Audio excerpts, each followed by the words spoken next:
ও দুনিয়ার মুসলমান, একটু চিন্তা করে দেখেন, আপনার এই চক্ষু যখন বন্ধ হয়ে যাবে, এই নশ্বর দুনিয়াকে যখন আপনি বিদায় জানাবেন, যখন আপনার চলে যাওয়ার ডেট চলে আসবে, চলে যাওয়ার যখন আপনার সময় আসবে, তখন আপনার নেক আমল করার কোনো সুযোগ থাকবে না। এই জন্য সময় থাকতে একটু চিন্তা করে আল্লাহ তাআলা যে 5 ওয়াক্ত নামাজ আমার উপর ফরজ করেছেন, সেই 5 ওয়াক্ত নামাজটুকু আদায় করার চেষ্টা করেন। আল্লাহর রাসূলের সাহাবী হযরত ওমর রাদিয়াল্লাহু তাআলা আনহুর নাম তো সকলেই শুনেছেন, কি শুনেন নাই? আল্লাহর রাসূলের 4 জন সবচেয়ে কাছের, এমনকি সবচেয়ে শ্রেষ্ঠ সাহাবীদের মধ্যে একজনের নাম কি হযরত ওমর রাদিয়াল্লাহু তাআলা আনহু। ওমর নামটা যেমন, ব্যক্তিটাও কেমন ছিলেন? গরম। ব্যক্তিটা কেমন ছিলেন? গরম। ওমর যখন কোনো রাস্তা দিয়ে হাঁটতেন, শয়তানও সেই রাস্তা দিয়ে হাঁটার সাহস করতেন না। ও দুনিয়ার মুসলমান, এত কঠিন মানুষ, এত সাহসী মানুষটাও একদিন সাহাবায়ে কেরামের এক জামাত নিয়ে সফরে বের হলেন। সফরে বের হওয়ার পর প্রতিমধ্যে দেখে একটা কবর। যখন একটা কবর দৃষ্টিগোচর হলো, সেই কবরকে সামনে রেখে হযরত ওমর রাদিয়াল্লাহু তাআলা আনহু সেখানে যাত্রা বিরতি করলেন, যাত্রাকে থামিয়ে দিলেন। হযরত ওমর রাদিয়াল্লাহু তাআলা আনহু দেখেন গরম মানুষটা কি চিন্তা ফিকির নিয়ে চলে। হযরত ওমর রাদিয়াল্লাহু তাআলা আনহু যাত্রা বিরতি করে সেখানে 2 রাকাত নামাজের জন্য দাঁড়িয়ে গেলেন। হযরত ওমর রাদিয়াল্লাহু তাআলা আনহু যখন নামাজ শুরু করলেন, অন্যান্য সফর সঙ্গীরা চিন্তা করলেন হয়তো এখানে বিশেষ কোনো ব্যক্তির কবর আছে, এই জন্য হয়তো তিনি নামাজ পড়ার জন্য নেমেছেন। তার দেখা দেখি তাকে অনুসরণ করে তার সফর সঙ্গীরাও সেখানে নামাজ আদায় করলেন। নামাজ আদায় করার পর যখন আবার যাত্রা শুরু করলেন, পথিমধ্যে একজন সফর সঙ্গী তিনি বড় কৌতূহল নিয়ে জিজ্ঞাসা করলেন, ওমর, আপনি হঠাৎ করে যাত্রা বিরতি করে সেখানে কেন নামাজ আদায় করলেন? হযরত ওমর রাদিয়াল্লাহু তাআলা আনহু বলে, ও আমার সঙ্গী, শুনো শুনো, আমি কেন সেখানে যাত্রা বিরতি করে নামাজ আদায় করেছি।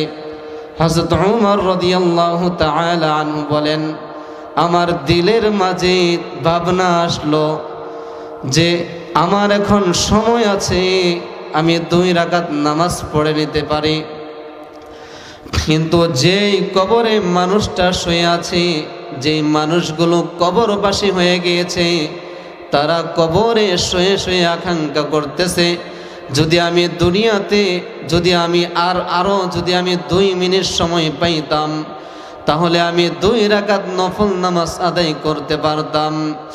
ওমর রাদিয়াল্লাহু তাআলা আনহু বলে, আমি এখন সময় পেয়েছি, চিন্তা করে দেখলাম ওই ব্যক্তি কবরে শুয়ে শুয়ে আফসোস করতেছে, সে আফসোস করেও সময় পাইতেছে না। আমি এত সময় পেয়েও যদি 2 রাকাত নামাজ আদায় না করি, তাহলে আমি এই আফসোসটা কবরে গিয়েও আমিও তো করতে হবে, ঠিক কিনা? বাবাজিরা একটু চিন্তা করেন, যুবক ভাই একটু চিন্তা করে দেখো, উমরের মতো ব্যক্তি যদি এত পেরেশান হয়ে যায়, এত চিন্তায় বিভোর হয়ে যায়, আজকে কবরবাসী হয়ে গিয়েছে, এখানে কত বাবাজি আছেন, এই বৃদ্ধ বাবাজিরা তো মা বাবা ছিল কিনা বলেন? ছিল না? এই বৃদ্ধ বাবাজিদের মা বাবা ছিল না, নাকি তারা এমনি আসছে? ও দুনিয়ার মুসলমান, আজকে যারা বৃদ্ধ হয়ে গিয়েছে, চুলগুলো পেকে গিয়েছে, এই বাবাজিদের তো মা বাবা ছিল। দেখেন আজকের ওই মা বাবাগুলো দুনিয়ার বুক থেকে বিদায় নিয়ে চলে গেছে। তারা সেখানে গিয়ে আফসোস করতেছে, যদি আমি দুনিয়াতে আবার গিয়ে এতটুকু সময় পাইতাম, তাহলে আমি 2 রাকাত নামাজ আদায় করতাম। 2 রাকাত নামাজ আদায় করতে পারলে আমার আমল নামায় আরো কিছু আমল পুঁজি হয়ে যেত। তাহলে দেখেন উমর রাদিয়াল্লাহু তাআলা আনহু কত পেরেশান। কিন্তু বড় আফসোস, বড় পরিতাপের বিষয় হলো আজকে আমরা শুধু জুমার দিন আসলে নামাজ পড়ি, মনে হয় যেন আল্লাহ তাআলা শুধু জুমাকে ফরজ করে দিয়েছেন, এমন মনে হয়। জুমার দিন দেখবেন মসজিদ ভরপুর, কিন্তু 5 ওয়াক্ত নামাজের সময় কি মহল্লার মানুষ যায় কিনা? চলে যায়? বলেন, মহল্লাতেই থাকে। ও দুনিয়ার মুসলমান, আল্লাহ সুবহানাহু ওয়া তাআলা কারো উপর শুধু জুমার নামাজকে ফরজ করেন নাই, শুধুমাত্র রোজার ঈদের নামাজকে ওয়াজিব করেন নাই। কিন্তু আজকে মসজিদ সুন্দর হয়, মসজিদ বড় বড় হয়, মসজিদে বড় কারুকার্য হয়, কিন্তু আমি হতভাগা বান্দা ওই আল্লাহ তাআলার সুন্দর ঘরটাতে গিয়ে উপস্থিত হতে পারি না। একটু নিজেকে চিন্তা করে দেখেন। অনেক যুবক ভাই আছে, আরে নামাজের তো সময় আছে, আমি যখন বৃদ্ধ হব, বিয়ে শাদী করব, তখন আমি জীবনে নামাজ ধরব। ও যুবক ভাই, একটু চিন্তা করে দেখেন, একসাথে চলাফেরা করতেন, একসাথে 10 বন্ধু ওঠা বসা করতেন, হঠাৎ করে সেই 10 জন থেকে একজন চলে গিয়েছে। বলেন ওই বয়সে আপনি তো চিন্তা করে রেখেছেন, আমি নামাজ পড়ব, বিয়ে শাদী করি নেই, আমি নামাজ পড়ব, আমার দাড়িটা গজাই নেই, আমি বিয়ে শাদী করব, যখন আমার সন্তান হওয়ার পর সন্তান থেকে বিয়ে শাদী দেব, তখন আমি নামাজ পড়ব। ও দুনিয়ার মুসলমান, কত যুবক ভাই মোটর সাইকেল অ্যাক্সিডেন্টে ইন্তেকাল করছে, কত ছোট্ট শিশু ইন্তেকাল করছে। এই ছোট্ট শিশু কি জানতো যে আমি ছোট্ট বয়সে ইন্তেকাল করব? জানতো? বলেন। এই জন্য আল্লাহ তাআলা আমাকে আপনাকে এত সুন্দর দেহ দিয়েছেন, চক্ষু দিয়েছেন, হাত দিয়েছেন, বোঝার মতো জেহেন দিয়েছেন, এত সুন্দর নিয়ামত দিয়ে ভরপুর করে রেখেছেন। ও দুনিয়ার মুসলমান, আমি গুনাহে লিপ্ত আছি, তারপরেও রব্বে কারিম আমার এক বেলা খানাকে বন্ধ করে দেয় নাই। রব্বে কারিম আমার গলার ভিতরে খানা যাওয়াকে বন্ধ করে দেয় নাই। তাহলে রব্বে কারিম দুনিয়াতে এত নিয়ামত দিচ্ছেন, তোমাকে কেন দিচ্ছেন?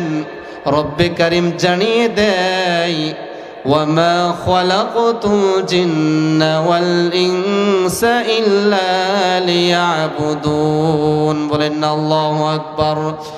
ও দুনিয়ার মুসলমান, আল্লাহ তাআলা তোমাকে দুনিয়াতে অনর্থক পাঠায় নাই, আল্লাহ তাআলা তোমাকে পাঠিয়েছেন এই কাজের জন্যই যে রব্বে কারিমের ঘরে গিয়ে তুমি কুদরতি পায়ে তুমি সেজদা করবে। এই জন্যই আপনাকে দুনিয়াতে পাঠানো হয়েছে। আজকে আমার নামাজ নাই, আমার বাবা ইন্তেকাল করেছে, আমি কত বড় হতভাগা বান্দা, কত বড় হতভাগা সন্তান। বাবা কবরে বছরের পর বছর শুয়ে আছে, কবরটা একদম ভেঙ্গে চুরে চুরমার হয়ে গিয়েছে। আমি হতভাগা সন্তান, বাবার জন্য 2 রাকাত নামাজ পড়ে চোখের পানি ছেড়ে বলতে পারি না, রব্বির হামহুমা কামা রব্বায়ানি সগীরা। ও দুনিয়ার মুসলমান, এমন হতভাগা সন্তান হইও না। এমন সন্তান আছে না? কিন্তু এই হতভাগা সন্তানগুলো রেখে গিয়েছেন মা বাবাই।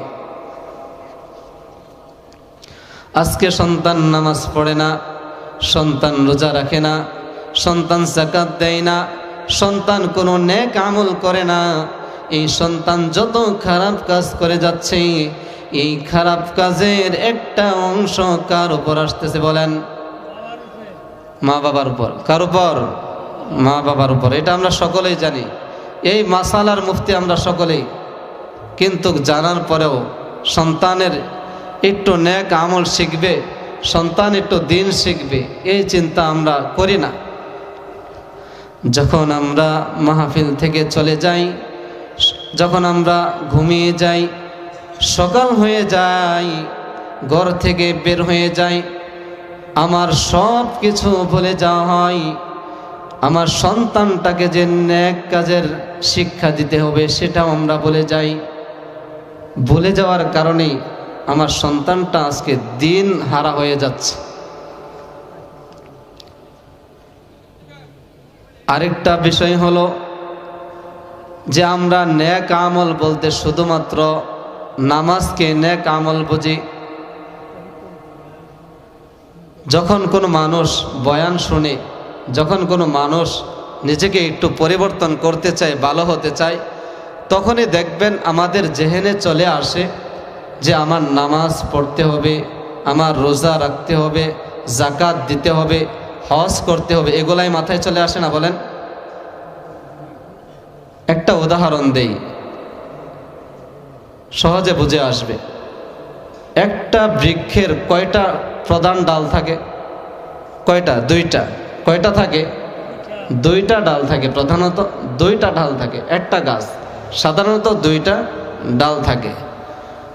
ঠিক তেমনিভাবে ঈমান হলো একটা বৃক্ষের ন্যায়।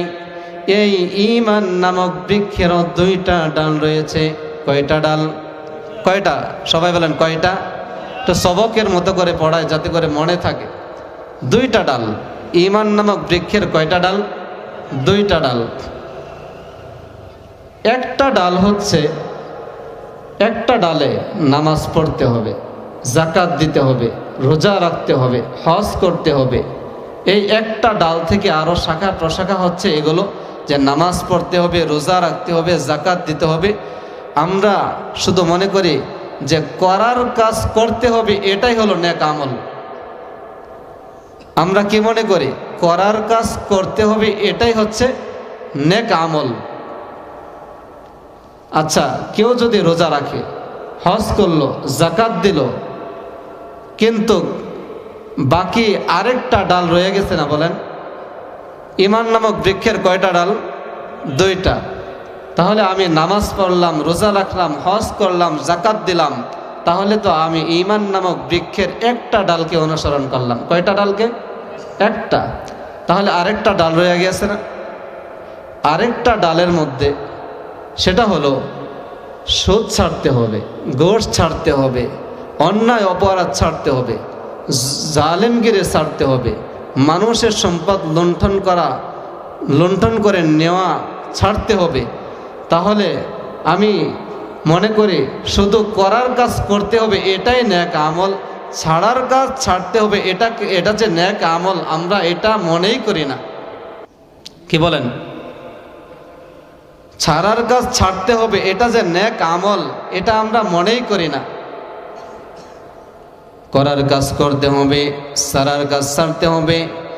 আজকে এটা আমরা না বোঝার কারণে শুধু করার কাজ করতে হবে এটাকে আমরা নেক আমল মনে করার কারণে আজকে সমাজে এত দুর্দশা, সমাজে এত বেহায়াপনা, সমাজে এত অন্যায় অপরাধ, সমাজে এত জিনা ব্যভিচার।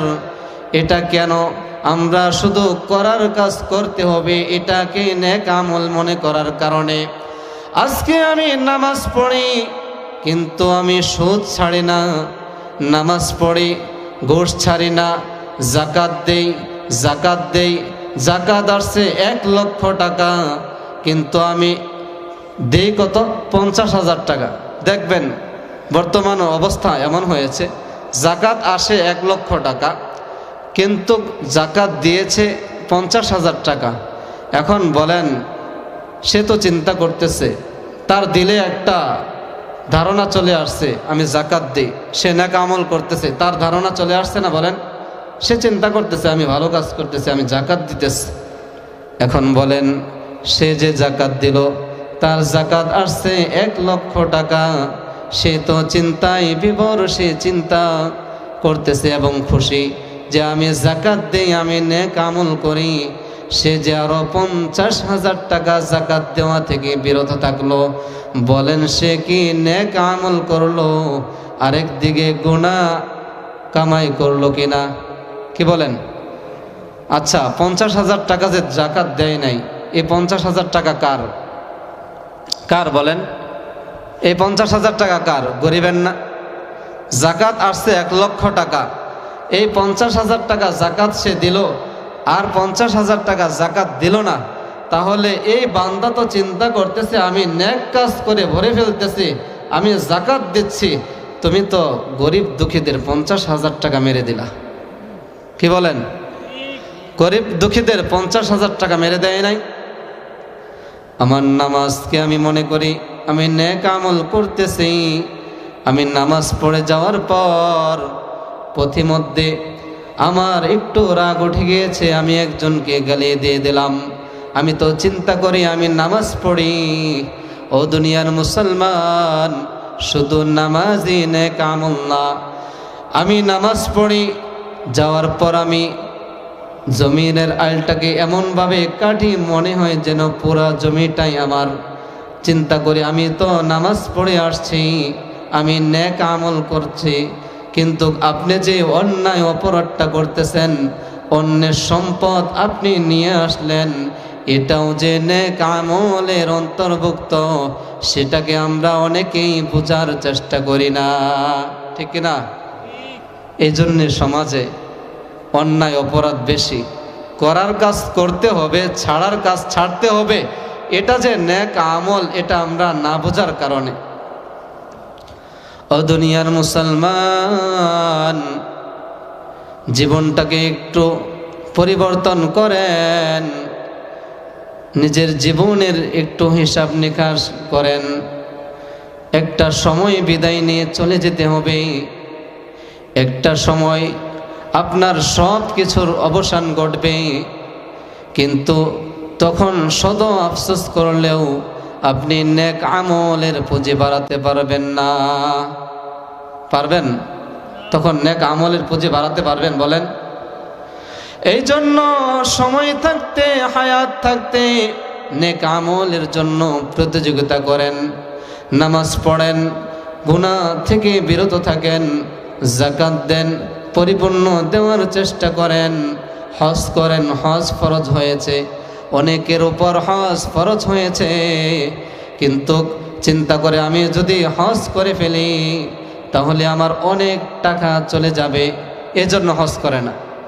সমাজে অনেক মানুষের উপর হজ ফরজ হয়েছে, অনেক মানুষের উপর হজ ফরজ, কিন্তু সে চিন্তা করে আমি যদি হজে যাই কত টাকা চলে যাবে, 7-8 লক্ষ টাকা চলে যাবে, এজন্য হজ করে না।